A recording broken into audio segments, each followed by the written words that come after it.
ये बात जो है, हिंदुओं का कोई भी त्यौहार हो, उसका अगर जुलूस निकलेगा तो उस पर पथराव होना, उस पर हमला होना तय बात है।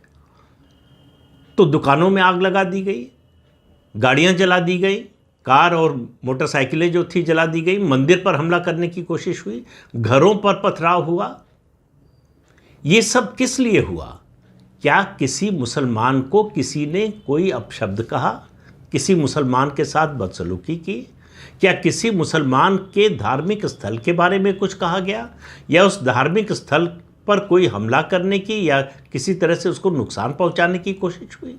जिसको कहते हैं अनप्रोवोक्ड, बिना किसी उकसावे के जब आप हिंसा करते हैं तो इसका मतलब हिंसा आपका स्वभाव है। आप कोई तात्कालिक किसी घटना की प्रतिक्रिया में नहीं करते हैं ऐसा। आप हर समय हिंसा के लिए तैयार रहते हैं, तभी हर समय आपके पास इस तरह के हथियार मौजूद रहते हैं। हथियार से मेरा मतलब है पत्थर खास तौर से, उसके अलावा बम, गोली, ये सब हम देख रहे हैं, कई शताब्दियों से देख रहे हैं, और ये कम होने का नाम नहीं ले रहा है। औरंगजेब ने 1666 में होली और दिवाली मनाने पर प्रतिबंध लगाया था। उस समय से कम मैंने जितना पढ़ा है, उस समय से पथराव का सिलसिला शुरू हुआ है और वो आज तक चल रहा है। तो इसके जरिए मुस्लिम समाज ये कहने की कोशिश कर रहा है कि हिंदुओं को अपना कोई त्यौहार सार्वजनिक रूप से नहीं मनाना चाहिए। आपको त्यौहार मनाना है तो घर में बैठिए।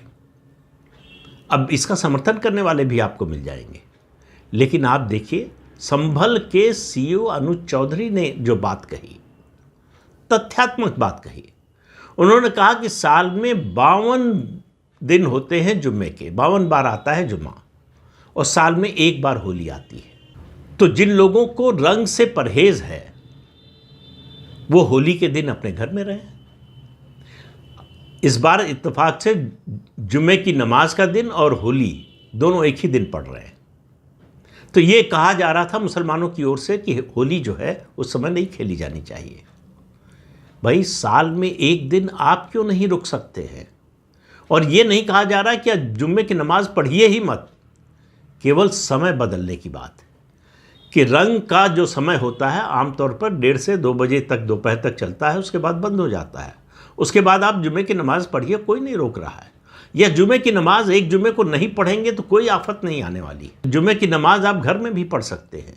कोरोना में आप पढ़ ही रहे थे, कौन जा रहा था मस्जिद? तो क्या इस्लाम खतरे में पड़ गया?